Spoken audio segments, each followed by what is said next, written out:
Hi guys, I'm live. How you guys doing? I just thought I'd go live and do some incense and just chat a little bit about whatever comes to my mind. I got a few topics. Yeah, a few topics. Why not? So I'm gonna do this other incense I bought called Full Moon. No pun intended as far as cleavage showing.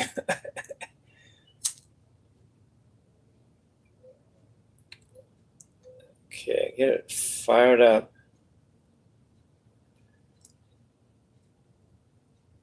Oh, it's smoking very good. I think I'll do well if there's a hell and I go there, because I don't seem to mind fire, even if it's right on my hand. I just go, oh, well, there it is. It hurts a little bit.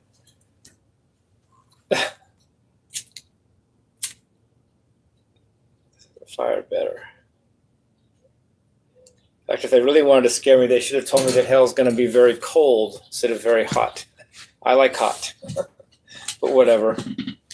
To each his or her, not their own, because they're supposed to suffer, right?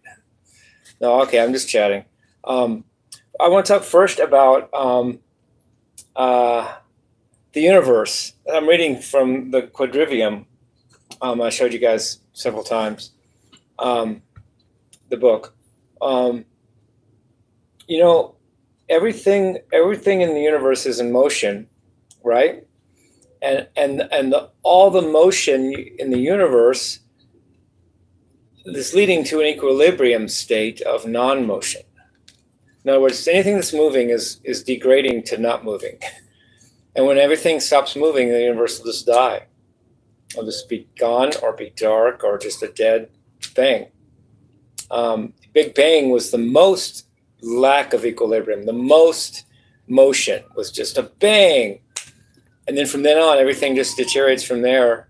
Less and less motion, but moving toward less and less motion, which even that is motion itself, until finally there's no motion and the whole place is dead. There's three possibilities. The big freeze. That's where if gravity, which pulls things together, and motion, which pulls the universe apart, balance out, it'll be a big freeze. Everything will just be static in a big freeze. If gravity wins and going inward defeats the expansion, it'll be a big crunch, the end of the universe. If expansion wins over the gravitational tendency to go inward wins, it'll be a big rip. That's how the universe will end, and just a ripping apart. So you got the big freeze, it's equilibrium between expansion and contraction. You got the big crunch, which is contraction wins, and you have the big rip, which means expansion wins. There's only three possibilities: gravity equals expansion more than beats gravity beats expansion. So we're all headed toward an equilibrium of nothingness, no motion, and deadness. There's that. Now I want to talk about music a little bit. I want to talk about the intervals of the overtone series, which is the partials. If you count the fundamental, it's the partials. If you count only the ones above the fundamental, it's called the overtones. Now, the first six partials, or fundamental with first five overtones, make something called the Senarius. Senarius. Senarius. Senarius. The first interval is the unison, 1 to 1. Second interval that's nothing. Well, even nothing is something, lol. The first interval other than unison is 2 to 1, which is the octave. That's the first interval. The second interval, besides the unison, is 3 to 2. That's the perfect fifth, or to be more specific, an octave and a fifth. The next interval, no, it's not. 3 over 2 is just a fifth. Okay, sorry about that. So 2 to 1 is the octave. 3 to 2 is the fifth. 4 to 3 is the fourth. 5 to 4 is the major third, and 6 to 5 is the minor third. Okay, so you have 5 main intervals that make up harmony: octave, perfect fifth, perfect fourth, major third, minor third. You can get all 12 tones and all of anything in music with those that has to do with the notes as opposed to rhythm or tone from those 5 intervals. Then I want to test. Interestingly, what doesn't get covered much is the 7th. The 1, 2, 3, 5, 6. The 7th partial or 6th overtone. Before I go on to that, let's go one step further and go do the 8th partial or the 7th overtone is the triple octave. 8 over 1 is the triple octave, but 8 over 4. Wait, is that right? Wait, 8 over 5. Yeah, 8 over 4 would be a single octave, and then between 8 and 4, or 8 over 4, you have first 5 over 4, which is major third, 6 over 5, which is minor third. Then between 6 and 8, you have 7. Now, 7 is a prime number, and prime numbers make new intervals, just that way. 2 is considered good enough to be prime because it's only divisible by itself in 1, and that makes the first interval of the octave. 3 is a prime number, and it makes the interval 3 over 2, which is the perfect fifth. That's also a new number, a new interval. 5 is a prime number, and 5 over 4 makes a new interval, which is the major third. Well, 7 over 6 makes a new interval, and that would be 7 over between 8. Oh yeah, between 8 and 4 is an octave, but between 5 and 4 is major third. Between 6 and 4 is minor third. So between 6 and 4 is a perfect fifth. So therefore, between 8 and 6 is a perfect fourth, because 8 to 4 is a octave, and 6 to 4 is a perfect fifth, and therefore 8 to 6 must be a perfect fourth. Therefore, the 7 to 6 must divide the perfect fourth in some way. So if I'm in C, that would be a note between G and C. The G of perfect fourth below the C.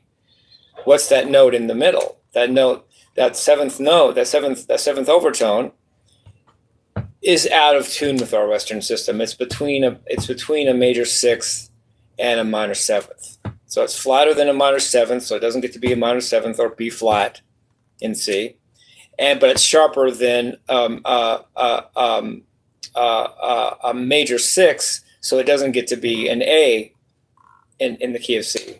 So, but that 7th partial, if you're in the key of C, is between G and B. I mean, is between A and B flat. Somebody called it in the old times, in the classical days, they used to call it almost an A, or you could call it almost a major sixth. It's sharper than a major sixth, but flatter than a minor seventh. So it's between A and B flat. So because it's dissonant and doesn't fit in our system, we don't use it to make. We don't use that overtone. The seventh overtone or 8th partial we don't use. And then the next prime number after that is 11, and that makes another non-usable thing. It's like could it go? And then there's 13, which makes something not usable, and so on.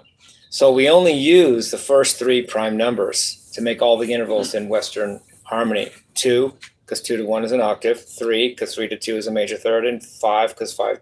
No, 2, because 2 to 1 is an octave. 3, because 3 to 2 is a perfect fifth, and 5, because 5 to 4 is a major third. So really, with an octave, perfect fifth, and a major third, you can do everything we do with 12-tone music. With an octave divided into 12 parts, equally tempered, with 12 notes per octave. So that's interesting, I think. So the first 3 prime numbers give the